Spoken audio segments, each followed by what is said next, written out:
राणेंचे तुम्ही फार गोडवे गाताय.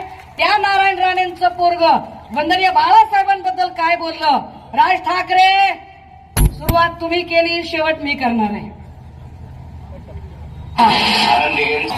गट कसा रचला गेला आणि नंतर त्यांचं मरण हे हॉस्पिटलमध्ये कसं दाखवण्यात आलं आणि तेव्हा दोन शिवसैनिकांना सहन झालं नाही.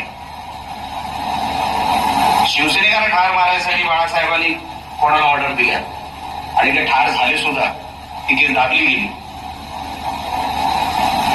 फक्त जे दिघे साहेबांबद्दल झालं ते चुकीचं वाटलं काही शिवसैनिकांना, म्हणून त्या दोघांना ठार मारलं गेलं. बाळासाहेबांचे सांगणार मी आजपर्यंत मर्यादा ठेवल्या, पण साहेबांविरोधात जर कोण अशा खालच्या दर्जाचा माणूस खालच्या पातळीची टीका करत असेल, मी सहन करणार नाही. माझ्यासाठी माझा साहेब महत्वाचा, राणेसाहेब महत्वाचे, बाळासाहेब माझ्यासाठी महत्वाचे नाही.